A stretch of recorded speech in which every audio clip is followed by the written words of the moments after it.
NMP6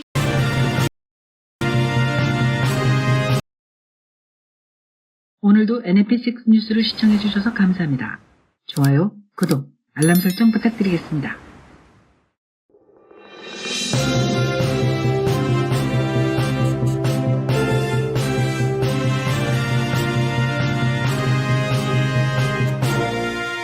NMP6 뉴스.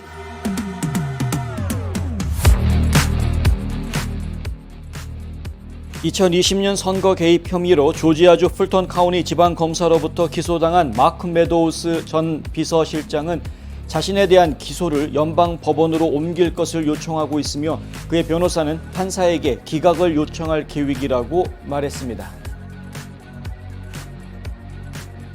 트럼프 변호사의 엘리나 하바 변호사는 수요일 뉴스맥스와의 인터뷰에서 조지아주가 고의적인 책략으로 연방 법원에 있어야 할 도널드 트럼프 전 대통령을 기소하고 있다고 말했습니다.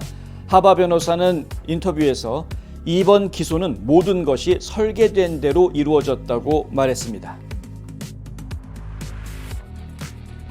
미국의 신규 주택 건설이 다시 상승세를 이어갔습니다. 오늘 연방 상무부가 발표한 월간 주택 건설 현황 자료에 따르면 7월 주택 착공 건수는 전월보다 3.9% 증가한 145만 2천 건으로 나타났습니다. 사회보장국은 오늘 70세까지 은퇴를 연기한 수백만 명의 노인들에게 최대 4,555달러의 월 수당을 지급하기 시작했다고 MSN이 보도했습니다. 텍사스주 법무장관인 켄 팩스턴이 처음 제기한 한 소송이 가족계획협회 플랜드 페어런트후드에 10억 달러가 넘는 메디케이드 지급금과 벌금을 내도록 강요하는 내용을 담고 있어서 주목받고 있습니다. 자세한 내용 잠시 뒤에 전해드리겠습니다. 미시시피주 방위군이 발표한 바에 따르면 지난 금요일 미시시피 캠프 쉘비에서 훈련 중이던 일리노이주 방위군이 피트니스 테스트의 일환으로 2마일을 완주한 후 사망했다고 합니다. 미국의 출판업계가 아마존의 출판 시장 독점에 대한 정부의 조사를 촉구하고 나섰습니다. 뉴욕타임즈는 오늘 미국의 작가단체인 Authors Guild와 도서 판매업자들의 이익단체인 미국 서점협회가 이 같은 내용의 서한을 법무부에 보냈다고 보도했습니다. NMP6 뉴스 잠시 뒤에 시작하겠습니다. 미신 화장품 대박 세일! 각종 스킨케어 세트 할인은 기본. 한 스킨 클렌징 밤 하나 사면 하나 공짜. 디페어 마이크로 매직 패치 대박 세일. 다양한 신상 제품들도 있습니다. JM 솔루션 마스크팩, 꽃을 든 남자 프레쉬 밀크 바디 로션, 콜라겐 발 멀티 쿠션, AD 글로우 립밤, 남성 휴어 스킨 로션 세트. 닥터 그루트 샴푸 하나 사면 트리트먼트는 공짜. 비욘드 바디 세트, 샴푸용 쉬운 염색약도 할인해 드립니다. 여러분 안녕하십니까? 홍성구 기자입니다. 마크 메도우스 비서실장 기억나시죠? 트럼프 전 대통령의 비서실장이었는데요. 조지아주의 풀턴 카운티 지방검사가 기소한 그 대상자 19명 중에 한 명으로 이름을 올려놓고 있습니다. 여기 보시면 이제 기소장의 첫 페이지에 보면은요, 이 명단들이 이렇게 쭉 나와 있는데요. 그 중에서 트럼프 대통령이 제일 위에 나와 있고, 그 다음에 둘, 셋, 네 번째 이름을 마크 메도우즈가 이름을 올리고 있는 것으로 지금 나와 있습니다. 그리고 여기 주석에 보면은요, 이름과 함께 그 밑에 번호들을 적어 놓습니다.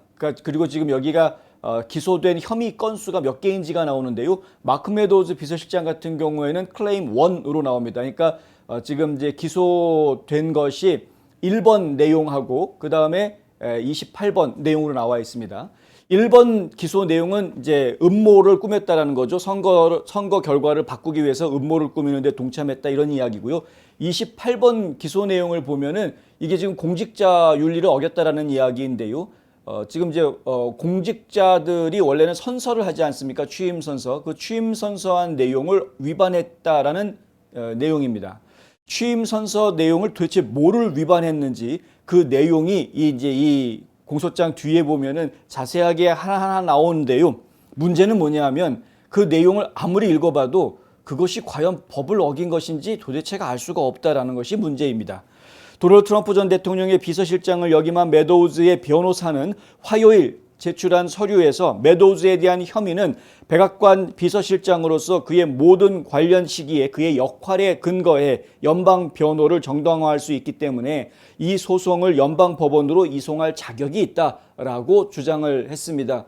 지금 뭐 대통령 비서실장으로 일했던 상황에서 그 직무 수행한 걸 가지고 지금 문제지한 거기 때문에 이건 조지아 주법으로 다룰 문제가 아니라 연방법으로 다뤄야 되는 부분이다라는 거죠. 그래서 조지아 주의 풀톤 카운티 법원에서 해결할 문제가 아니라 연방 법원에서 재판을 해야 된다라고 요청을 한 당연한 겁니다.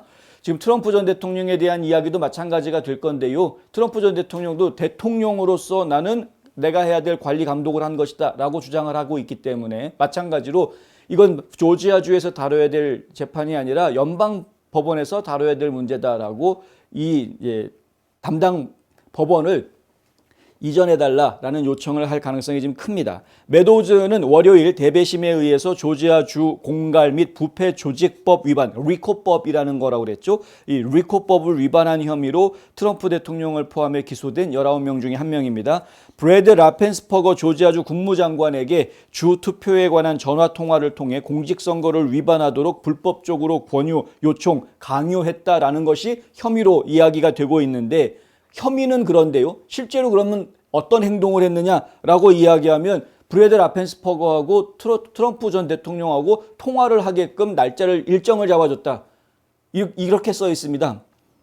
비서실장이 대통령이 조지아 주 국무장관하고 통화를 하자라고 그래서 그 날짜를 잡아주는 거 그게 공모한 거다. 이런 식으로 지금 기소를 하고 있는 겁니다. 말도 안 되는 지금 얘기가 나오고 있는 거죠. 풀톤 카운티 지방검사 페니 윌리스는 대배심 투표 후 기자회견에서 체포영장이 발부됐고 피고인들은 8월 25일 정오까지 자수해야 한다라고 말했습니다. 다음 주 금요일입니다. 다음 주 금요일에 출두하는 사람들이 몇이나 될지 모르겠는데요. 하여간 지켜보도록 하겠고요. 매도우즈의 변호사는 서류에서 매도우즈가 집무실의 회의를 주선하고 대통령을 대신해 주 공무원들에게 연락하고 주 정부 건물을 방문하고 대통령에게 전화를 하도록 세팅을 해주고 그리고 기소장에 이러한 것들이 기소장에 적시가 되어져 있는데 그 어떠한 행위도 범죄가 될 수 없는 행위다라고 이제 이야기합니다. 미국 대통령 비서실장이라면 이런 종류의 일은 당연히 해야 될 일을 한 건데 그걸 가지고 지금 기소를 하고 있다. 기소장에는요. 트럼프 대통령이 2020년 11월 20일 백악관에서 미시간주 의원들과 만나서 2020년 11월 3일 미시간주 대선에서 사기에 관한 허위 진술을 했다라고 말하고 있고요. 그리고 그 다음 날 그러니까 11월 21일이 되겠죠. 스캇 페리 연방 하원의원에게 주 의원들의 연락처를 묻는 문자를 매도우즈가 보냈다라는 겁니다. 비서실장으로서 매도우즈가 행한 여러 가지 행위가 공갈 행위로 나열되어져 있다. 그러니까 주의회에서 이제 펜실베니아주 이야기인데요. 이건 조지아주 얘기가 아닙니다. 펜실베니아주에서 좀 선거 결과가 좀 수상하다, 문제가 많다. 펜실베니아는 문제가 많은 거 저희가 여러 차례 보도를 해드렸었죠. 뭐 갑자기 새벽에 무슨 투표용지를 새벽 3시에 투표용지를 잔뜩 실은 USPS 차가 나타나가지고 막 덤프해 놓는 뭐 이런 모습부터 시작해가지고 개표하는 현황을 사람들이 참관하지 못하게 유리를 전부 다 판자로 가려놓고 사람들이 못 보게 만들고 서명이 일치가 되지 않습니다라는 접수가 의의가 나왔는데도 불구하고 거기 있는 매니저가 내가 상관없으니까 그냥 통과시키라고 그래가지고 다 유효 처리했던 평상시 같으면은 무효 처리했어야 될 이 유권자 등록부에 있는 서명과 투표용지에 있는 서명하고 다르기 때문에 이거는 지금 무효 처리. 수상한 것들이 많이 나왔죠. 예를 들면은 여러 사람의 투표용지가 다 같은 사람의 이름으로 서명이 되어져 있었던 이런 것들이 나왔었거든요. 그러니까 도대체가 문제가 많았던 펜실베니아 주의 선거가 있었습니다. 그래서 그것 때문에 지금 이제 펜실베니아 주 의회에서 과연 이 선거 결과를 우리가 인정할 거냐, 바이든이 이긴 것으로 결과가 나와 있는데 이걸 과연 인정할 수 있는 것이냐라는 논란이 있을 수밖에 없었고요.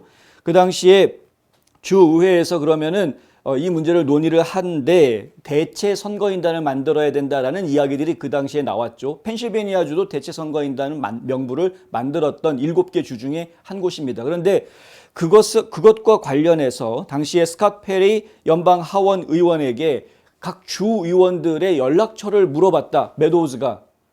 근데 그걸 가지고 뭐라고 얘기하느냐면 공갈 혐의로 집어넣었다라는 겁니다. 연락처 물어본 거를 공갈 혐의로 집어넣었다. 공갈에 대한 증거는 없고 이런 식으로 지금 그러니까 기소장이 얼마나 엉터리인지 아시겠죠? 98페이지에 달하는 기소장 내용을 보면 하나하나가 그냥 일상적인 자기의 할 일을 한 것뿐이었는데 억지로 갖다가 이것도 공모다. 이것도 공모의 증거다. 이것도 공모의 증거다. 이런 식으로 다 갖다 끼워 맞추고 있는. 그리고 공직자 윤리를 어겼다. 이거는 뭐 선서를 위반한 것이다. 뭐 이런 식으로 갖다 붙이는데 뭘 위반했다는 겁니까 도대체? 그러니까 위반을 뭘 했는지 그거를 잡아내지는 못하고 있다는. 비서실장이 주 의원들이라든가 주 국무장관한테 연락하지 말라는 법이 있느냐? 없습니다. 예. 그런 법이 없습니다. 예. 오히려 대통령을 대신해서 일정을 조율하고 의사 전달을 하고 이런 거 당연히 해야 되는 일인 거거든요. 해야 될 일을 한 건데 기소가 됐다. 음모 혐의의 연장선상에서 2020년 11월 25일 펜실베니아주 의원들과의 만남과 2020년 12월 정치 고문인 존 맥앤티와의 만남이 또 열거되어져 있는데 이 만남들도 그냥 만났다라고 해서 그 만나서 so what? 만났다라는 것 자체만으로 그냥 죄인이 될 수 있느냐? 이게 아니거든요. 그런데 공소장에 내용이 없습니다. 만나서 뭐라고 했기 때문에 뭐다. 이런 얘기가 없고요. 그냥 만났다. 그럼 so what? 이런 겁니다. 조지아와 관련해서는요. 2020년 12월 22일 메도우즈가 서명 일치 감사를 참관하기 위해 캅카우니 시민센터를 방문했지만 출입을 막았다라는 사실도 열거가 되어져 있습니다. 이것도 웃기는 얘기입니다. 결국 출입을 막아서 못 들어갔습니다. 그러면 아무 문제 없는 거 아닙니까? 그리고 명색이 대통령 비서실장이 지금 서명 일치 확인을 하고 있는 그게 뭐냐 하면은 유권자 등록부에 있는 서명과 투표용지 봉투에 있는 서명이 이것이 일치하는지를 확인하는 작업이 있었는데요. 그것도 표본 샘플만 채취해가지고 확인을 했습니다. 전수조사를 안 했습니다. 그런데 어쨌든 그거를 하는 과정에서 그걸 참관하러 들어가겠다라고 하는데 그걸 못하게 막아놓고서는 이제 와가지고 참관하러 왔으니 그것도 의심된다. 뭐 이런 거 아닙니까?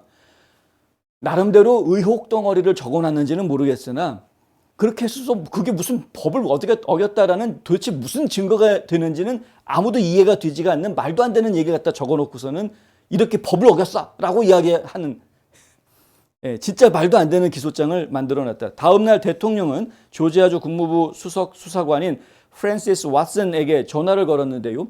기소장에 따르면 메도우즈가 이 전화를 주선했다라고 기록되어 있습니다. 그래서 어쩌라고요?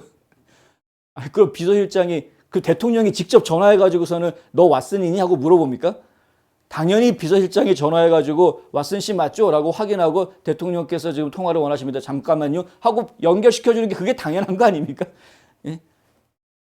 참 정말 이 내용을 보다 보면은 그 막 혈압이 오를 수밖에 없습니다.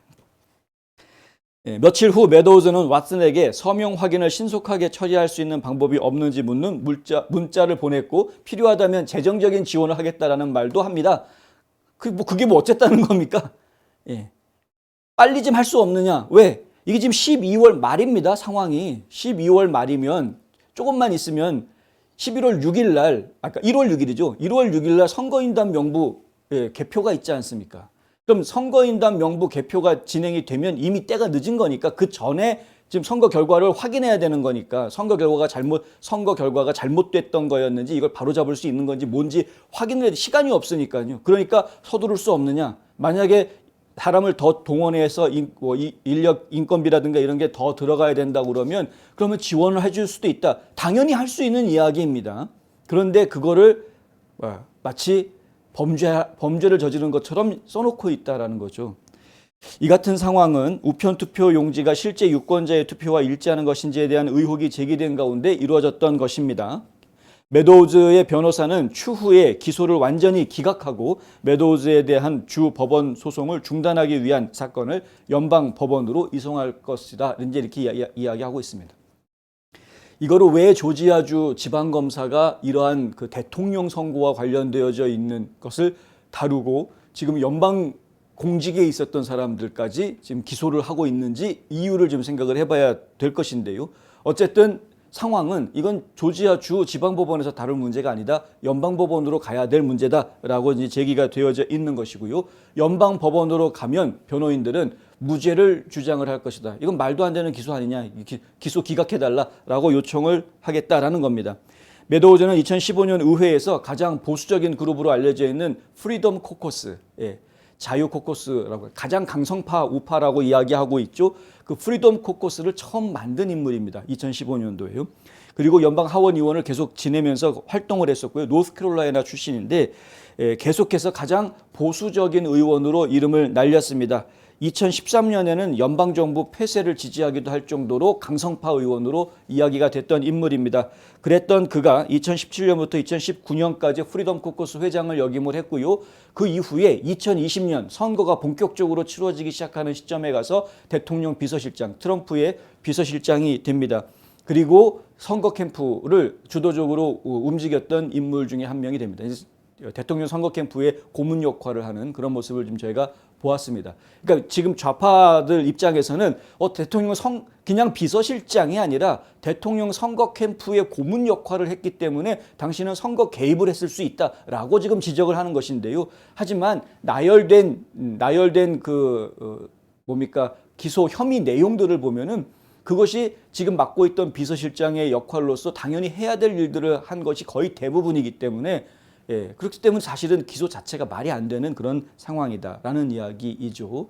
물론 중요한 역할을 많이 했습니다. 예를 들어서 에이미 코니 베럿 대법관이 연방 대법관이 될 수 있도록 트럼프가 어떤 역할을 하는데 그 과정에서 비서실장으로서 역할을 했었고요. 그리고 코로나 팬데믹이 벌어졌을 때 매일매일 트럼프가 나와서 매일매일 브리핑을 해주었던 저희가 그걸 기억하고 있는데 그러한 팬데믹 하에서 비상사태 하에서 이 비서실장 역할을 계속 수행했던 모습을 제가 기억합니다. 언론에 비춰진 사진도 보면 지금 보시는 것처럼 항상 전화 걸고 있는 모습이 기억에 남는 그런 인물이죠. 어쨌든 잘못된 기소고 이건 지방법원이 다뤄야 될 문제는 아니다. 요즘 건물 사야 된다던데? 커머셜 전문 브로커 누가 좋지? 안드라스 부동산이지. 미국 모든 주에서 매매가 가능하다고. 쇼핑몰, 리테일, 오피스 빌딩, 호텔, 웨어하우스. 누구라고? 유튜브에 안드라스 윤 쳐봐. 이제는 철저히 준비된 전문성만이 수익성을 창출하는 시대입니다. 저 안드라스 투자에 대한 답을 드리겠습니다. 안드라스 커머셜.com에 더 많은 정보가 있습니다. 안드라스 부동산 770-802-0688. 엘리나 하바 기억나십니까? 이분이죠. 엘리나 하바 변호사입니다. 트럼프의 지금 변호사이고요. 그리고 세이브 아메리카 팩, 그러니까 지금 트럼프 선거 캠프의 가장 큰 슈퍼팩이라고 할 수 있는 세이브 아메리카 팩의 또 자문 변호사로 그렇게 활동을 하고 있습니다. 엘리나 하바가 뉴스맥스에 어제 오늘 연속으로 출연을 해서 이런저런 얘기를 했는데요. 가장 중요한 핵심 포인트는 이겁니다. 트럼프의 사건도 결국은 연방 법원으로 가야 될 것이다 라는 것이고요. 그리고 또 한 가지는 이 지금 풀톤 카운티의 지방검사인 페니 윌리스가 페니 윌리스가 기소한 그 내용은 완전히 설계된 것이다. 의도하고 작정해서 바이 디자인이라는 표현을 씁니다. 그러니까 설계된 거다라는 이야기죠. 하바는 뉴스맥스의 웨이크업 아메리카에 오늘 출연을 했고요. 대통령과 관련된 이 정도 수준의 선거 문제와 관련된 모든 것은 100% 연방 법원에 가야 할 것이다. 이렇게 이야기를 합니다. 그러면서 이 모든 것이 설계된 것이다 라고 이야기합니다. 연방 법원에 가야 하는데 왜 지방 법원에서 하느냐? 그걸 우리가 좀 관심 있게 봐야 된다라는 거죠. 하바는 풀톤 카운티 지방검사 페니 윌리스가 트럼프가 대통령이 되면 유죄 판결을 받더라도 스스로 사면할 수 없도록 일부러 지방법원에서 하는 것이다 라고 이야기하는 겁니다. 왜? 연방의 대통령이거든요. 미국 대통령은 연방의 대통령이기 때문에 대통령이 되면 사면 권한이 있지만 연방 범죄에 대해서 사면 권한이 있는 것이지 지방법원에서 유죄 판결 받은 것까지 사면 권한을 받지는 않는다. 왜? 그것은 주의 권한이니까요. 우리가 물론 이론적으로 생각하면은요, 주지사가 사면 권한을 가질 수가 있습니다. 주지사가. 그래서 만약에 주에서 유죄를 받더라도 연방 대통령이 조지아주에서 유죄받은 것 때문에 꼬리표가 죄인이라는 꼬리표가 달라붙었다. 대통령인데 감옥에 가야 되냐 말아야 되냐 온갖 이야기가 나올 수도 있는 상황이 돼버렸다. 예를 들어서 제가 말씀드리는 겁니다. 그랬을 때 조지아주의 주지사인 브라이언 캠프가 그냥 계속 그 꼬리표를 붙여놓고 그럼 대통령 임기 중에는 일단은 집행 정지해놨다가 대통령 임기 끝나면은 감옥에 가야 된다라고 말하겠습니까? 절대 그렇게 얘기 못하죠. 사면해주게 돼 있는 거죠. 당연히. 하지만 현실적으로는 그렇지만 법적으로는 연방 대통령이 된다고 하더라도 지방에서 유죄 판결을 내리면 어쨌든 그 주에서는 죄인이 되어져 있는 겁니다. 아까 말씀드린 대로 법원이 뭐 형 집행정지를 한다거나 하는 식으로 대통령 직무 수행 중에는 일을 할 수 있긴 해주겠죠. 하지만 아주 수치스럽게 만드는 거 아닙니까? 미국의 대통령이 저 사람은 유죄, 죄인, 꼬리표를 달고 죄인이라는 꼬리표를 달고 있는 그러한 아주 수치스러운 대통령을 만들어버리는 거죠. 국제사회에서 이게 제대로 면 세우고 활동할 수 있겠는가? 뭐 5만 가지 생각을 하게 만드는 아주 수치스러운 일이 될 것입니다. 이걸 노렸다라는 겁니다. 이걸 노렸다라는 겁니다. 우리는 아마도 다른 법원이나 연방 법원으로 이송을 요청해야 할 것이다 라고 하바 변호사는 이야기합니다. 앞서서 마크 메도우즈의 변호사도 똑같은 이야기를 했죠. 연방 법원으로 이송을 요청하겠다. 그렇게 되면 그러니까 그렇게 돼야지 되는 거죠. 정상적으로 하자면. 왜냐하면 이거는 전직 대통령에 관한 것이고 연방 기관이 개입했다라는 개념으로 지금 접근하는 것이기 때문에 그렇다면은 이것은 연방법으로 다스려야 하는 것이지 지방법으로 이야기하는 것은 곤란하다. 하바는 모든 트럼프 기소 사건의 검사들이 서로 접촉해서는 안 된다라는 이야기도 합니다. 특히 잭 스미스 특별검사, 이 특별검사는 매우 독립적이어야 된다. 이 사람이 뭐 맨하탄 지방검사, 이 조지아 지방검사 이런 사람들하고 막 연락 서로 주고받아가지고 공조해가지고 짜 맞추고 말 맞추고 증거 맞추게 이런 식으로 가서는 안 되기 때문에 그렇습니다. 하바는 또한 조지아주 사건에서 트럼프와 함께 기소된 다른 18명 중 일부가 트럼프에게 뒤집어 씌울 것을 우려하느냐라는 질문도 받았는데요. 왜냐하면 배신자가 나올 수도 있으니까 만약에 배신자가 나와가지고 트럼프가 시키는 대로 우린 다 한 거다. 트럼프는 그런 의도를 가지고 있었다. 뭐 이런 식으로 선거 결과를 뒤집으려는 의도를 가지고 있었다. 이런 식으로 증언하려는 사람이 나올 수도 있지 않느냐. 쫄아가지고 그럴 수도 있지 않느냐는 거죠. 뭐 사람이라는 게 쫄면 그럴 수도 있습니다. 근데 우리 익숙한 말 있잖아요. 쫄지 마. 네. 어서 많이 듣던 말이죠. 쫄지. 하여간 미국에서 이번에 쫄지 마라는 얘기를 해야 되는지는 모르겠습니다만은 하여튼 그렇다. 그런데 하바 변호사한테 그럼 배신자가 있지 않을까라고 이제 질문을 했는데 이 하바 변호사는 뭐라고 대답하느냐면요. 아니요. 간단하게 노라고 대답합니다. 노. 뒤집는다는 것은 대통령이 걱정해야 될 문제도 아니고 누군가가 대통령에게 해가 될 말을 할 것이라는 의미인데 그 질문에 대한 대답은 아주 간단하게도 아니옵니다. 노. 이렇게 이야기를 합니다. 그리고 진짜 범죄 조직과 비밀을 가진 진짜 마피아 보스가 우두머리에 있고 누군가가 우연히 또는 그가 시켰다는 압박감을 느끼기를 기다리는 것이다. 이렇게 이야기를 합니다. 그러니까 제가 볼 때는 하바 변호사가 굉장히 지금 잘 파악하고 있는 것이고요. 자, 진짜 마피아 도목은 여기서는 이제 조 바이든 대통령을 이야기하는 거겠고요. 조 바이든 대통령이 지금 딱 뒤에서 버티고 있으면서 맨하탄 지방검사, 또 조지아 지방검사, 또 특별검사를 동원해가지고 트럼프와 트럼프 주변의 인물들을 갖다가 계속 압박하고 있는 그런 모습. 이건 저희가 처음 보는 모습이 아닙니다. 트럼프가 대통령으로 출마한다라고 발표했을 때부터 이미 지금까지 계속해서 우리가 지금 보고 있는 그런 현상입니다. 지금 8년째 이런 걸 보고 있는 겁니다. 8년째. 지긋지긋합니다. 아주. 그죠? 자, 그래서 사실은 그 주변에 있는 인사들이 사실은 많이 닳고 닳았습니다. 훈련이 많이 되어져 있습니다. 뭐 줄리아니 변호사 같은 경우에 뭐라고 와가지고 찔러도 웃기고 있네 뭐 하고서는 큰 소리 칠 사람 아닙니까? 그러니까 이런 상황이긴 합니다만은. 그래서 걱정할 게 일단은 없고요. 그 다음에 잘못한 게 없고요. 두 번째 걱정할 이유가 없는 거고요. 지금 문제는 뭐냐면은 압박하는 것이다. 이들을 압박을 해서 결국은 변절자가 나오게 하려고 만들려는 이것이 그들의 음모다 이거죠. 이제 하바 변호사가 지목하고 있는 내용은 그런 뜻입니다. 하바는 트럼프가 대선 유세가 한창인 지금 하필이면 윌리스가 이러한 기소를 가져온 것에 대해서 지금 우려하고 있다. 이렇게 이야기합니다. 신경 쓰이는 거는 배신자가 있냐 없냐가 아니라 왜 하필이면 지금 이걸 신경 쓰고 있다는 것이죠. 앞서 하바는 뉴스맥스와의 인터뷰에서 이런 말을 했는데요. 만약 윌리스 검사가 법에 근거해서 기소한 것이라면 대배심 판결이 이루어지기 몇 시간 전에 기소가 유출되는 것은 어떻게 설명할 것인가? 어제 잠깐 말씀드렸죠. 기소가 이루어지기 몇 시간 전에 웹사이트에 공지가 떴었습니다. 트럼프 기소됐다고 기소장 내용이 공지가 됐었습니다. 그런데 삭제가 돼버렸죠. 그리고 풀턴 카운티 측에서는 전산 시스템을 정비하는 과정에서 오류가 발생해서 그렇다라고 이야기합니다. 아무리 오류가 발생했다라고 하더라도 그것이 기소가 됐다라는 글이 올라오고 기소장 내용이 올라왔다라는 이야기는 바꿔서 이야기하면 이미 기소장이 진작에 만들어졌다라는 이야기입니다. 진작에 만들어진 기소장인데 왜 대배심 회의가 딱 끝나자마자 발표를 안 하고 그날 밤늦게 거의 11시 다 돼가지고 밤늦게 발표를 했느냐? 이유가 뭐냐는 거죠, 이유가. 그리고 이거는 몇 시간 정도의 문제가 아니고 사실은 2년 반 전의 문제다.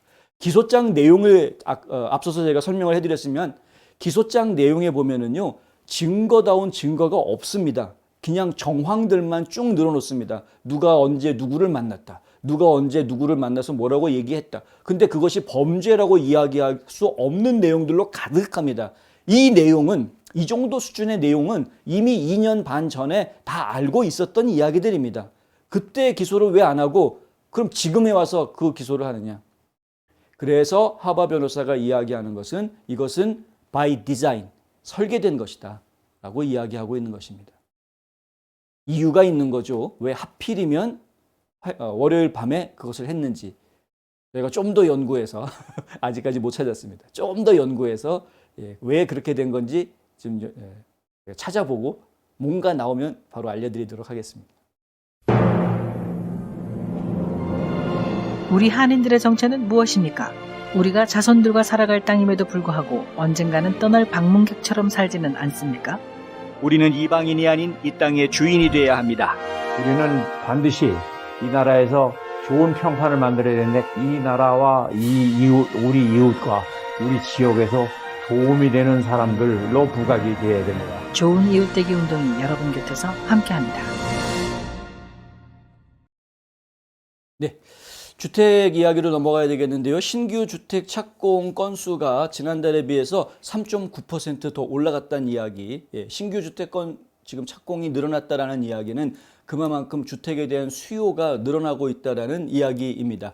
그것은 지금 경기가 결코 식지 않고 있다라는 이야기로 연결해 볼 수도 있겠습니다. 그런데 한편으로 지금 저희가 생각해야 되는 부분은 뭐냐면 이러한 현상이 일어나는 이유가 무엇일까를 이야기했을 때 주류 언론들이 지적하고 있고 지금 경제학자들이 지적하는 부분이 두 가지 이유를 이야기를 하고 있다는 것이죠. 첫 번째는 뭐냐면은요, 고금리 문제입니다. 금리가 계속 높다 보니까 사람들이 집을 팔지를 않으려고 한다라는 이야기죠. 집을 팔아봤자 새로운 집을 사야 되는데 금리가 높은 거로 사야 되지 않습니까? 보통은요, 금리를 이야기할 때는 30년 고정금리로 사람들이 주택을 많이 구입을 합니다. 그런데 자기가 샀을 때 금리보다 더 낮아졌었죠. 그래서 지금 팬데믹이 오기 전에 트럼프 시절에도 그랬고 팬데믹 때에도 그랬고 금리가 거의 제로 수준까지 떨어지지 않았습니까?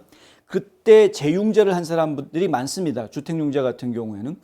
그럼 그때 재융자를 한 분들 입장에서는 굉장히 낮은 이자로 고정금리를 받아놓았기 때문에 굳이 지금 비싼 이자 내가면서 새로운 집을 사야 될 이유가 없는 거죠. 그러니까 지금 내 집 팔아봤자 새로운 집 사기가 힘들다라는 게 첫 번째 이유가 되고 있는 것이고요. 예. 그래서 결국은 주택을 파는 사람이 기존 주택이 매물로 나오는 것이 많지 않다 보니까 사람들이 신규 주택, 새로 짓는 집을 더 선호할 수밖에 없다라는 이제 이유를 들고 있는 것이고요. 그리고 또 한 가지 이제 이유가 될 수 있는 부분이 뭐가 있냐면 은행들이 이자율이 높은 상황에서 지금 대출을 안 해주려고 그럽니다. 어지간하면 대출을 해주지 않으려고 합니다. 왜 그런 현상이 생겼냐면요. 지금 프라임 레이트는 8%가 넘어가는 상황인데요. 지금 이제 기준금리가 5%가 넘어갔으니까 그럼 프라임 레이트이 8%가 넘어가는데요.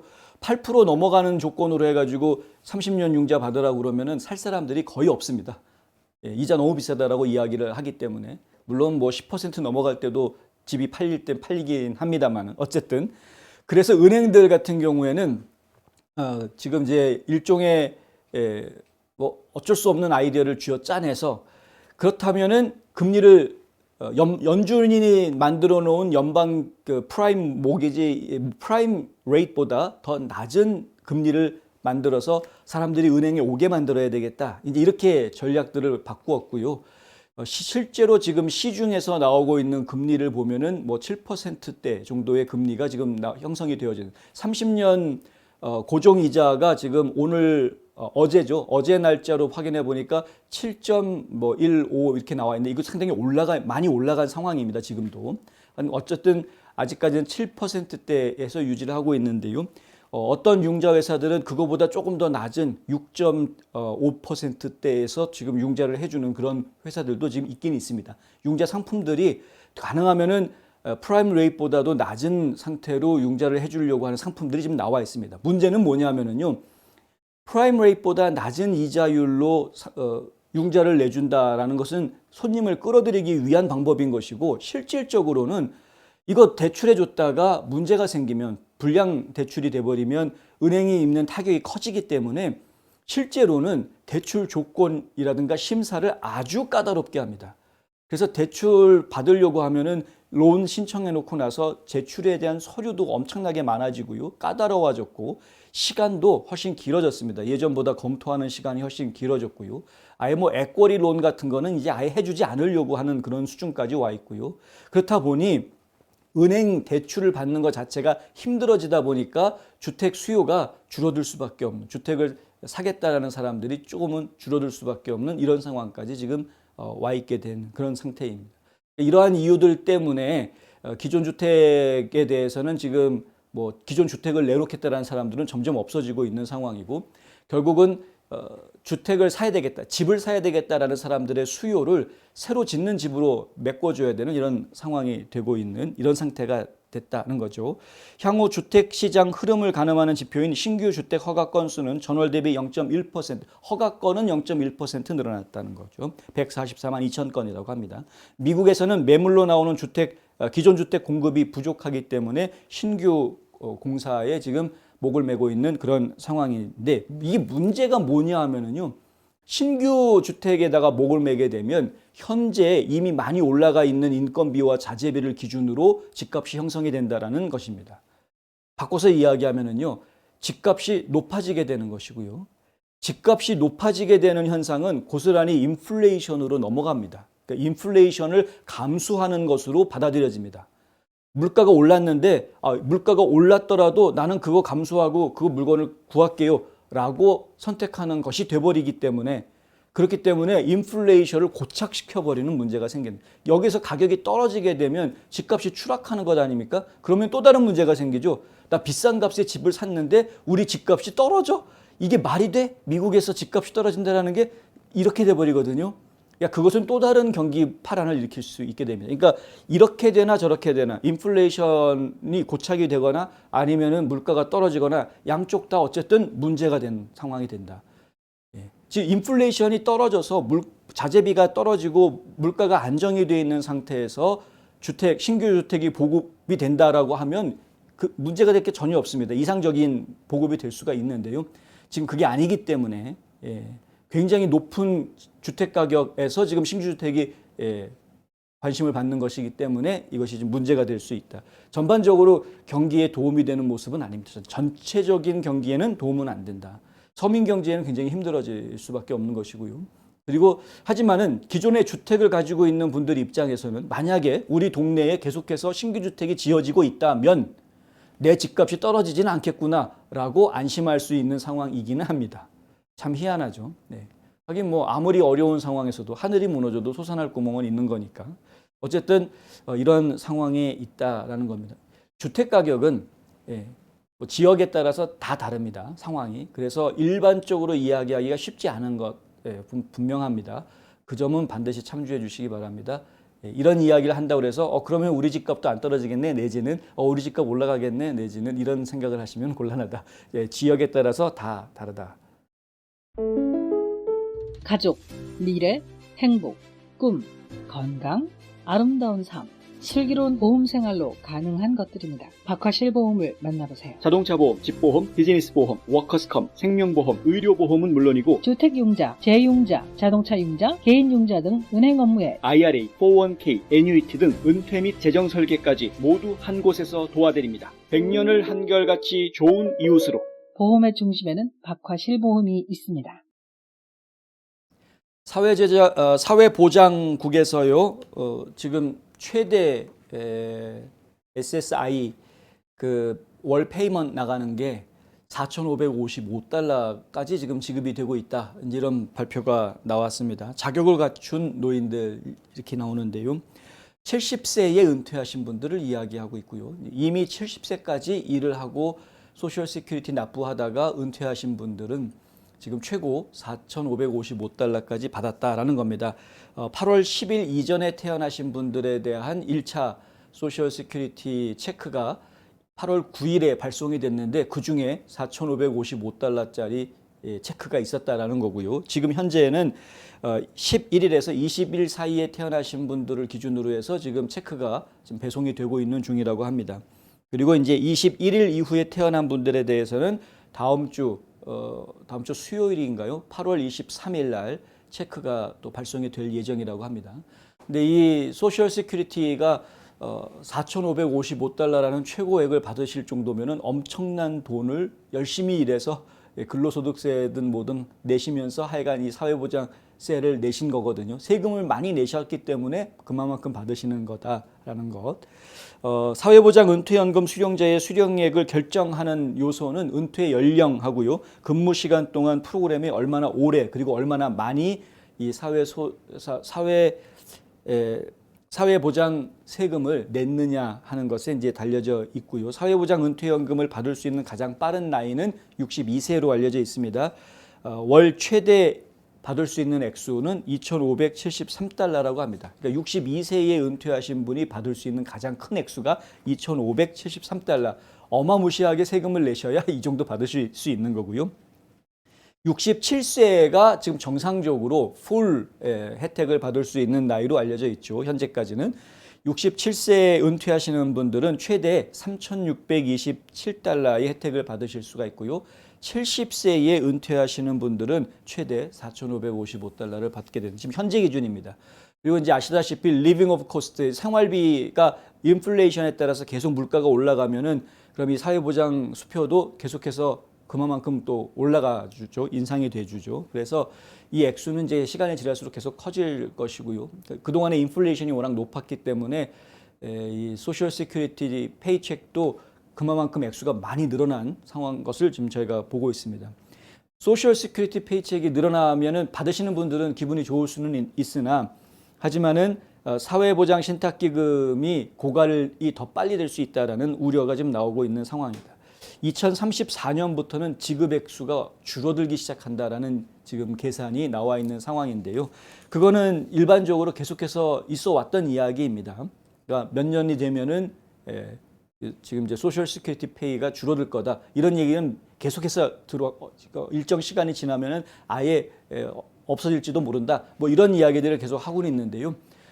다른 나라들은 그런 우려가 현실이 될 수 있을지 모르겠는데 미국은 당분간은 그런 우려에서부터는 조금은 다른 나라에 비해서는 자유로운 편입니다. 왜냐하면은 끊임없이 이민자들이 들어오기 때문에 그렇습니다. 그러니까 출생률 이런 것들을 떠나서 끊임없이 이민자들이 유입이 되고 있고요. 유입되어 온 이민자들이 적지 않은 숫자가 퍼센테이지가 또 세금을 내고 있기 때문에 거기에는 이제 사회보장세도 포함이 되는 것이고요. 그래서 사회보장 신탁기금이 그렇게 지금 오늘 예상하고 있는 수치만큼 줄어들지는 않더라라는 거죠. 계속 늘어난다는 겁니다. 미국 경제가 마이너스 성장을 하는 후퇴하는 상황이 오고 출산율이 떨어지고 해외로부터 오는 이민자들의 발길이 끊기면 그러면 이제 문제가 되기 시작할 수 있겠습니다만은 아직까지는 그렇게 염려할 수준은 아니다. 마리화나를 사용한 12학년 학생의 약 63%가 베이핑을 통해 섭취했다는 통계가 나왔습니다. 지난달 12세에서 17세 청소년 약 60만 명 마리화나 이외의 불법 약물을 사용했습니다. 점점 더 많은 학생들이 대마초를 사용하고 있습니다. 당신의 자녀는 안전합니까?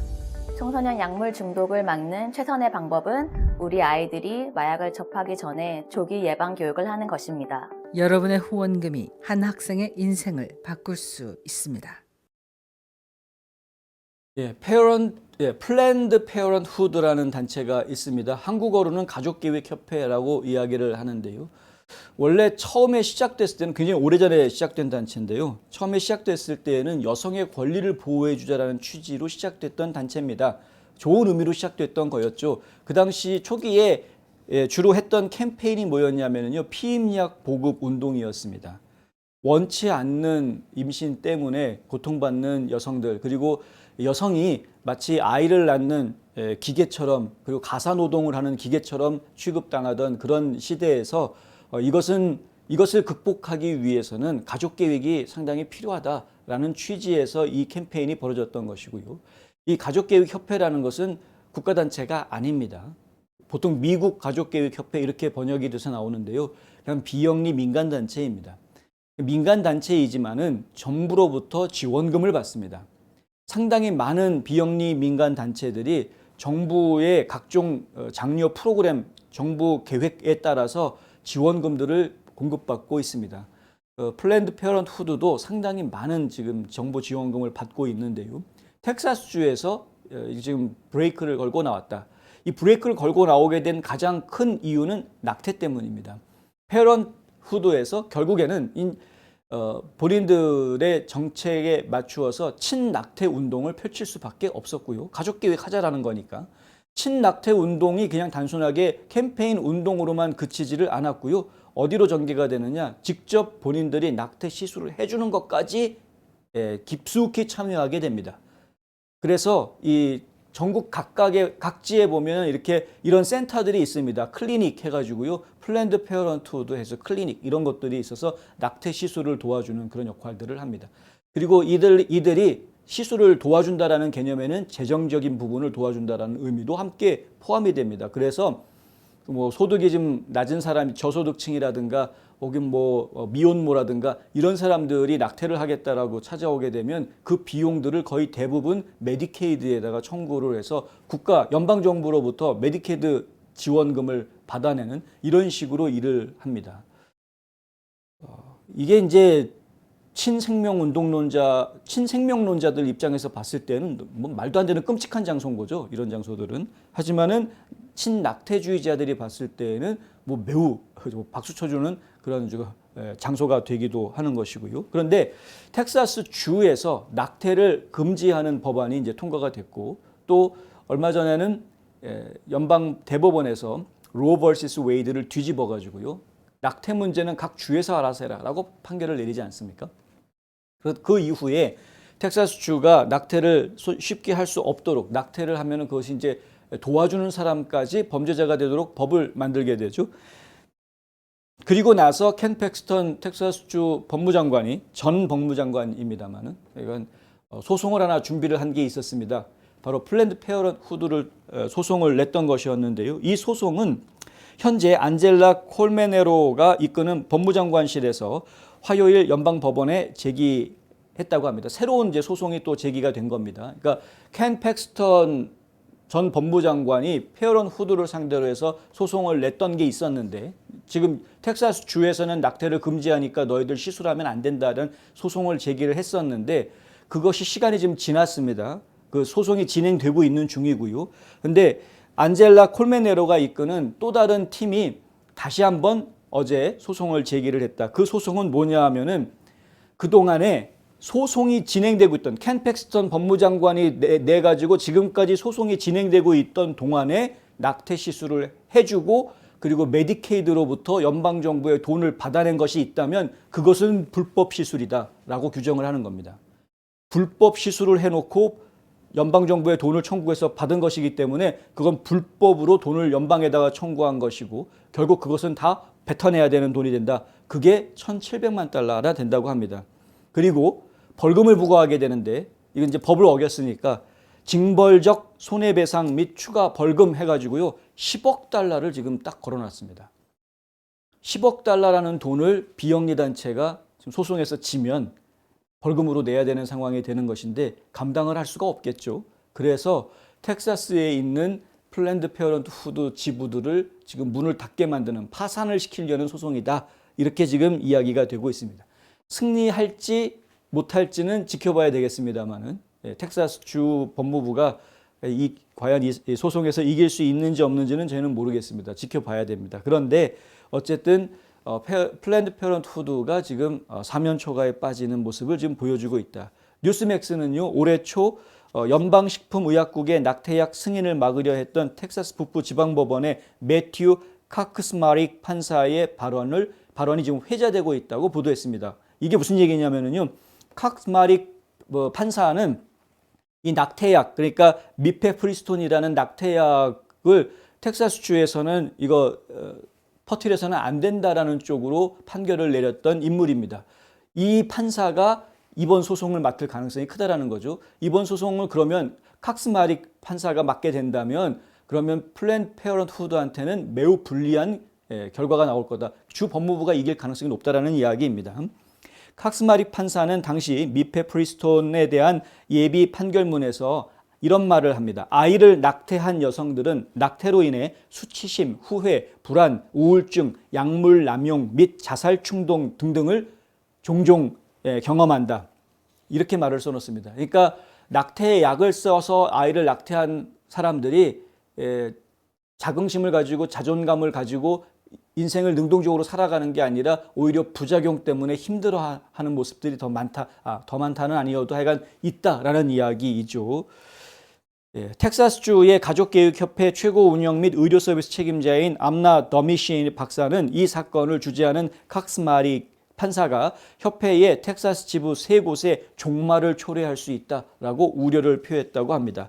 텍사스에는 무보험자 그리고 저보험 비율이 높다는 거죠. 무보험자들 많고 그다음에 보험도 아주 좀 이렇게 질이 떨어지는 나쁜 보험을 드는 분들이 많아서 실제로 의료 혜택을 제대로 못 받는다라는 겁니다. 그리고 더미시 박사가 하는 말이 저는 이 말이 좀 놀랐는데요. 매독이 유행하고 있다. 산전 진료를 받을 수도 없다. 그 공백을 메우기 위해 서두르는 사람이 보이지 않는다라고 지금 이야기합니다. 매독이 유행하고 있다는 말이 갑자기 왜 나왔을까요? 근데 지금 이건 전 많은 생각을 하게 합니다. 근래 보도 나오는 내용을 보면은 일본에서 그 몽키팍스 감염자가 사망하는 이제 사례가 보고가 됐고, 그런데 지금 일본 내에 보면은 그 성병 환자들이 굉장히 많이 늘어나고 있다라는 이야기를 하고 있죠. 그리고 사실 이 몽키팍스 같은 경우에는 원숭이 두창이라고 이야기하는 이거 같은 경우에는 주로 이제 그 동성애자들 사이에서 이런 문제가 많이 발생한다라는 그 지목이 되어져 있는 그런 것인데, 최근에는 이제 이러한 성병이 유행하고 있다라는, 매독 같은 경우는 사실 과거 전쟁이 만연했을 때 유행했다가 지금은 거의 다 사라진 그러한 병인데, 이게 지금 다시 유행하고 있다라는 이야기는 저희가 좀 깊이 생각을 해봐야 될 부분이 있는 것 같다. 지금 영적 전쟁을 치르는 거는 미국뿐만이 아닌 것 같습니다. 전 세계가 지금 다 똑같이 이러한 그 영적 전쟁을 지금 치르고 있는 상황인 것 같다라는 것이죠. 산전 진료를 받을 수 없다라는 이야기는 의료보험 문제 때문에 그렇다라는 겁니다. 보험이 없다 보니까 이 진료소에 와가지고 자신이 임신했는지 확인하는 작업부터 시작해서, 임신을 했다면은 프리네이탈 케어라고 그래서 이제 산전 치료들을 좀 받아야 되는데, 정기적으로 가서 검진받고 태아에 문제가 있는지 없는지, 산모는 건강한지 이런 것들 점검을 받아줘야 되는데 이런 것들 제대로 할 수가 없다라는 이야기이죠. 그런데 그 공백을 채워줄 방법이 없다 이렇게 이야기를 하고 있는데요. 그런데 사실은 꼭 그렇지만도 않습니다. 메디케이드 를 너무 무시하고 있는 것 같은데요. 본인들이 아니면 뭐 누가 산전 치료 안 해줍니까? 산전 치료 해주는 곳들이 굉장히 많습니다. 지금 산과 부인과들 다 거의 다 관리를 해주고 있는 것이고요. 그분들 다 메디케이드 받습니다. 안 받는 거 아닙니다. 그러니까 이러한 부분들, 이런 주장들을 사실은 깊이 들어가 보면은 반론을 제기할 수 있는 것들이 너무 많이 나오기 때문에 그거는 뭐 일단 시간 관계상 넘어가겠습니다만은, 중요한 것은 낙태를 찬성하는 사람과 낙태를 반대하는 사람 사이에 지금 미국의 여론이 양분화되어져 있는 모습을 저희가 보고 있는데요.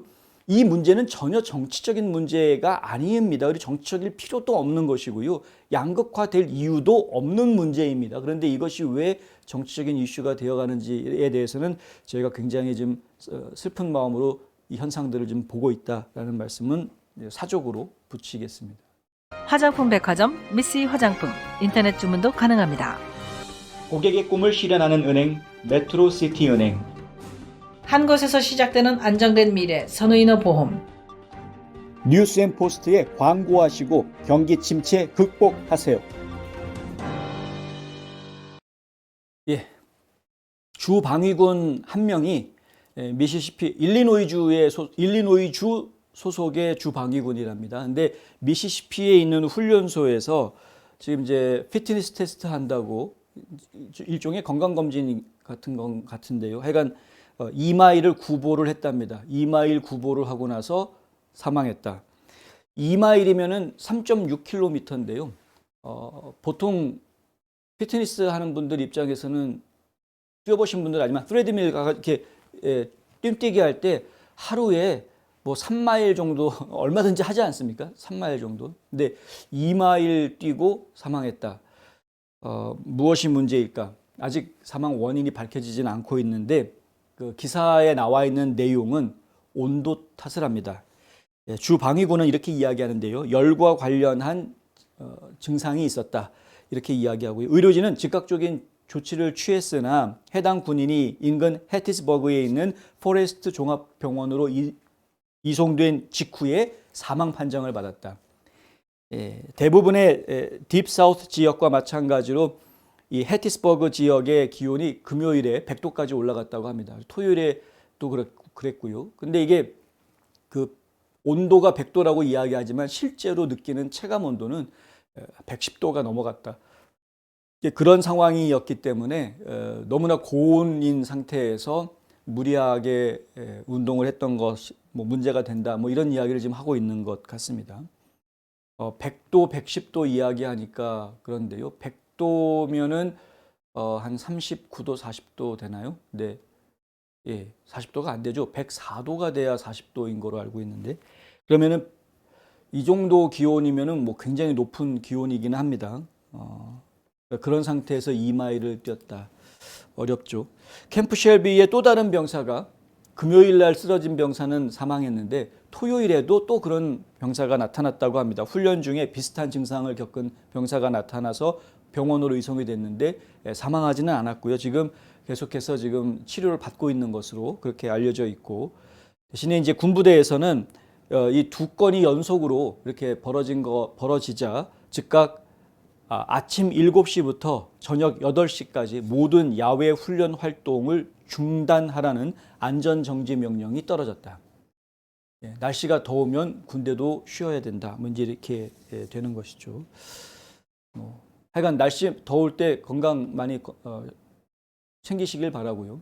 저는 이제 운동선수들이 건강하던 운동선수들이 갑자기 사망했다거나 30대, 40대 젊은 청장년들이 멀쩡했는데 갑자기 자고 일어났더니 싸늘하게 시신이 되어져 있다. 이런 소식들을 심심치 않게 접합니다. 저희 주변에서 그런 소식들을 자꾸 접하게 되는데 결국은 많은 분들이 그것이 혹시 백신 문제 아니냐라는 이제 의혹을 제기를 하고는 있습니다만은 근데 이번에 군부대에서 벌어진 일이 그것과 관련이 있는지는 확실치 않습니다. 전혀 관계 없을 수도 있습니다.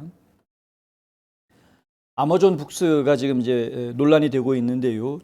미국에 있는 출판업계 그리고 작가협회가 지금 법무부 장관한테 서한을 보냈습니다. 편지를 보내가지고요. 아마존이 지나치게 용납이 안 될 정도로 독점을 하고 있다, 시장을. 이렇게 지금 이야기하고 있습니다.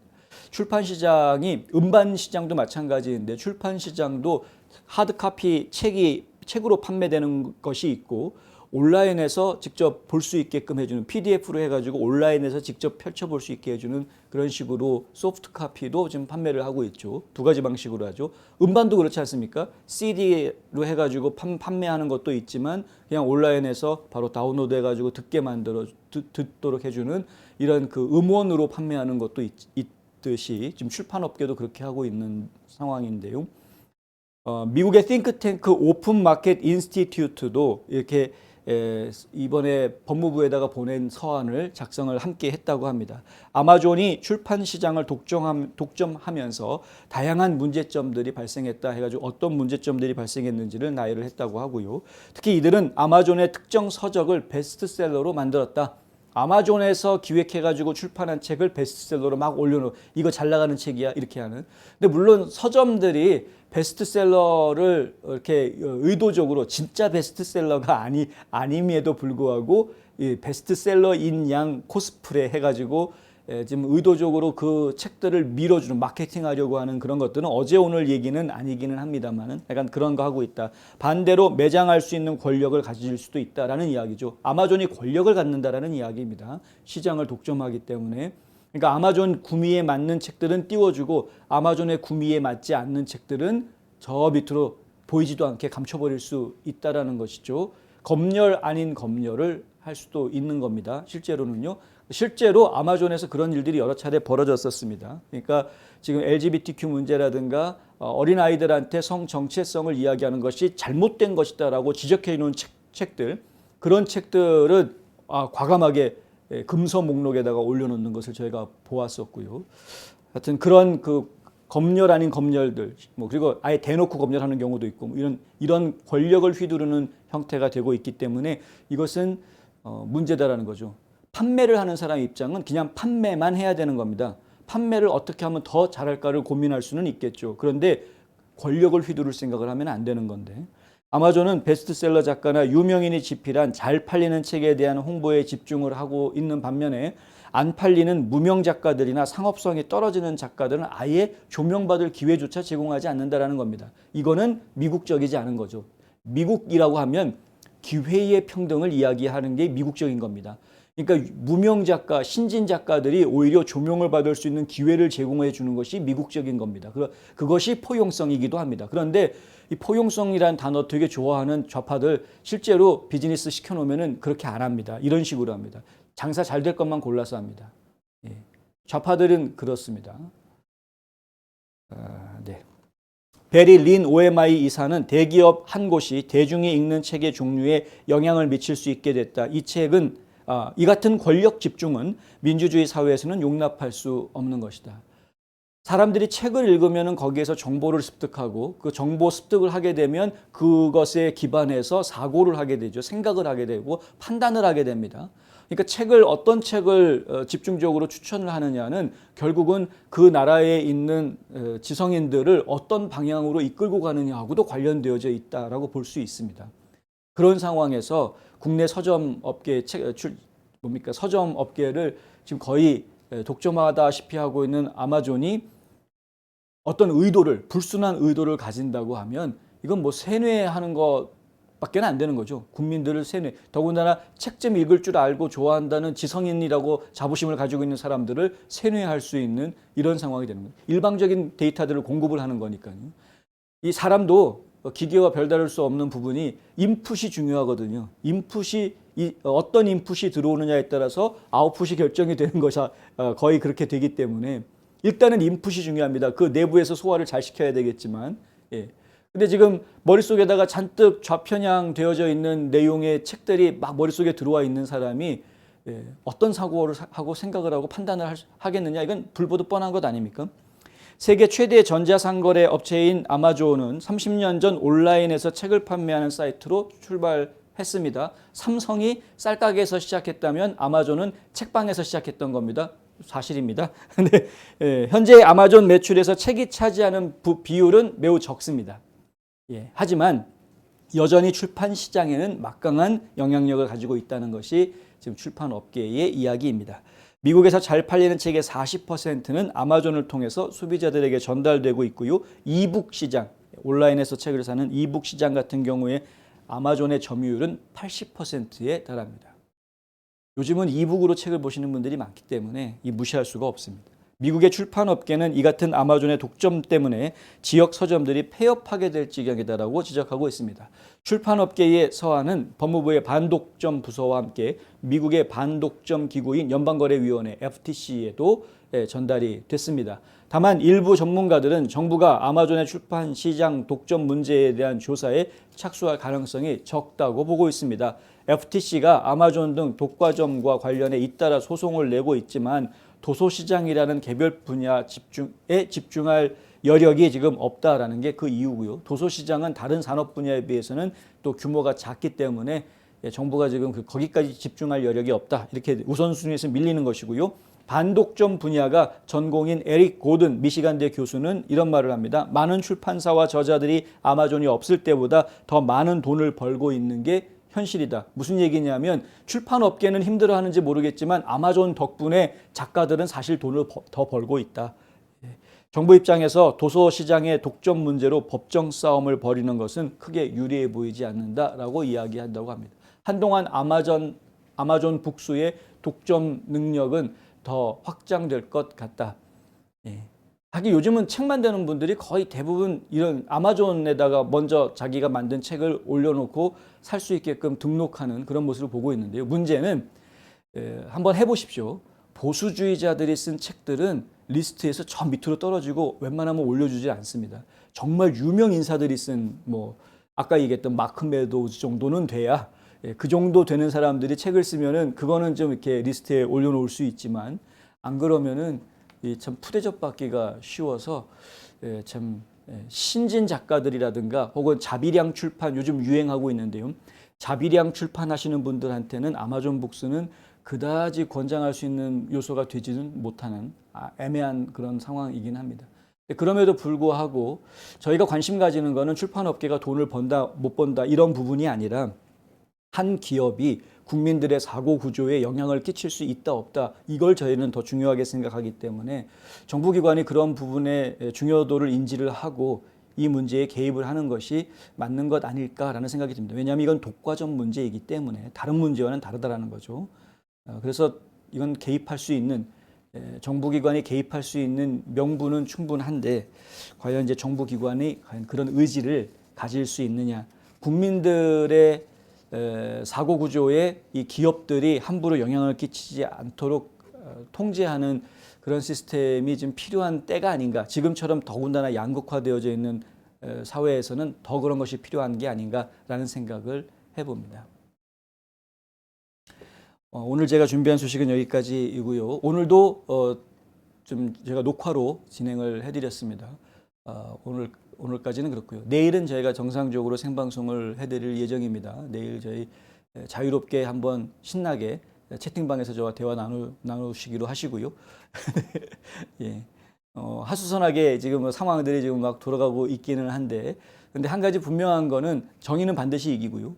그리고 기소된 내용들을 트럼프 전 대통령에 대해서 기소된 내용들을 보면은 누누이 제가 말씀드리지만 진짜 말도 안 되는 기소를 지금 하고 있는 그런 모습을 제가 계속 보고 있기 때문에 이거는 뭔가 다른 수가 있다라는 생각이 자꾸 듭니다. 그러니까 국민들의 관심을 자꾸 분산시키려고 하는 것인지 아니면 이제 국민들을 자꾸 패거리로 만들려고 하는 건지 트럼프파, 바이든파 이런 식으로 자꾸 패로 나누려고 하는 것인지 지금 이제 바이든의 의도는 저희가 보기에는 트럼프파 대 안 트럼프파의 싸움으로 지금 만들려고 하는 의도가 좀 보이기는 합니다만은 근데 국민들이 바보냐 거기에 넘어가게? 라고 생각하실지 모르겠습니다. 그런데 의외로 넘어가시더라고요 국민들이.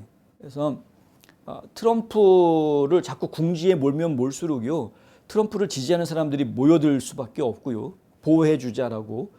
그리고 트럼프를 지지하는 사람들이 모여들수록 오히려 반대로 왜 트럼프를 저렇게까지 지지해야 돼? 라고 반감을 가지는 사람들이 공감대가 형성이 되는 현상들이 나타날 수가 있거든요. 그래서 반 트럼프 진영의 공감대가 확산이 되게 하려는 것. 이것이 지금 바이든 정부가, 바이든 선거 캠프가 노리고 있는 것이 아니냐. 이런 이제 지적들이 나오고 있습니다. 좀 신경이 안 쓰일 수가 없는 부분이고요. 만약에 그러한 정책으로, 그러한 전략으로 이렇게 트럼프를 계속 궁지에 몰아넣으려고 하는 공격이 진행이 되는 것이라면 네 번째 기소로 끝나지 않을 수도 있다. 또 다른 어떤 작업들이 진행될 수 있다라는 이야기죠. 아직까지도 소송을 더 걸 수 있는 소지는 여러 개가 더 있으니까요. 스토미 데니얼스도 그렇고, 이진 캐럴도 그렇고, 뭐 더 또 전혀 생각하지 못했던 이상한 또 여자가 나타나가지고 이상한 여자라고 해서 죄송합니다. 근데 하여간 또 이상한 사람이 하나가 나타나가지고 나 트럼프한테 옛날에 희롱당했어요. 그러면서 또 뭐 소송 걸겠다고 뭐 생각지도 못했던 사람이 갑자기 튀어나올 수도 있는 거 아닙니까? 이진 캐롤 같은 경우는 전혀 잊혀져 있던 완전히 생각 밖에 있었던 인물이었는데 뉴욕에서 법을 바꿨거든요. 주 법을 바꿔가지고요. 예전에 당했는데 공소시효 기간이 지나가지고 소송을 못 걸었던 억울한 사람들은 특별 소송 기간을 만들어준 겁니다. 1년 안에 소송해라 라고 기간을 만들어줬습니다. 그때 소송을 건 겁니다. 이진 캐롤이요. 예. 근데 성폭행 없었다. 성폭행이 있었다라는 증거가 없다거든요. 정확하게 말씀드리면. 그럼에도 불구하고 끝까지 성폭행 당했다고 하지 않습니까? 이러한 식으로 우리가 지금 전혀 상상하지 못하는 또 다른 것들이 계속 나올 수 있다라는 이야기를 하는 겁니다. 그 목적은 트럼프를 공격을 하니까 트럼프 지지자들이 뭉치고 트럼프 지지자들이 뭉치면서 이 뭡니까 부수적인 효과로 이 부작용이죠. 일종의 부작용으로 나오는 게 뭐냐면 음모론들이 퍼집니다. 트럼프 지지자들이 뭉치면 뭉칠수록 음모론들이 자꾸 튀어나옵니다. 이번에 하와이 화재에 대해서도 그렇고 왜냐하면 수상하거든요. 수상하니까 음모론들이 나오는 거죠. 부정선거 문제도 한참 논란이 됐을 때 음모론이 튀어나왔고 이 백신 문제도 논란이 됐을 때 음모론이 튀어나오고요. 지금 이제 우크라이나 전쟁도 논란이 한참 이루어지면 거기에 대해서도 마찬가지로 음모론들이 막 퍼져나갑니다. 일부는 사실인데 이게 진실인데 하지만 일부는 음모론이거든요. 그러니까 이러한 부분들이 나오게 되면 일단 그것이 사실이냐 아니냐가 중요한 게 아니라 일반적인 사람들, 특히 정치에 관심이 없었던 일반적인 사람들은요. 왜 이렇게 시끄러워? 왜 그렇게까지 신경 써야 돼? 하고서는 그냥 벽을 쳐버리거든요. 단벽을 쌓는 겁니다. 트럼프 지지자들은 왜 저래? 이렇게 돼버리는 이상한 반 트럼프층이 만들어지게 되는 이걸 지금 노리는 것이다라는 이제 이런 겁니다. 그래서 좀 주의가 필요하다. 특히 음모론 같은 경우에 저희가 그래서 조심해야 된다라는 말씀을 다시 한번 드리고요. 명백한 팩트만 가지고 이야기를 해도 충분합니다. 막 상상의 나래를 펼치지 않아도 지금 눈에 우리가 확인하고 있는 명백한 팩트들만 가지고 이야기를 해도 트럼프 전 대통령이 잘못한 게 없고 지금 억지로 지금 고소를 당하고 있는 거고 이런 압력은 현재 정부의 선거 개입에 해당하는 부분이다라는 정도는 그냥 상식적으로도 확인이 될 수 있는 내용들이기 때문에 그렇게 접근하는 것이 현재로서는 좋을 것 같다. 이렇게 말씀을 드리겠습니다. 복잡한 일에 너무 휘말려 들어가지 마시고요. 계속 끊임없이 기도해 주시면 감사하겠습니다. 오늘 여기까지 진행하겠고요. 저는 내일 또 다시 새로운 소식 가지고 여러분 찾아뵙도록 하겠습니다. 8월 16일 NMP6 뉴스 여기까지 진행합니다. 끝까지 시청해 주신 여러분 감사합니다.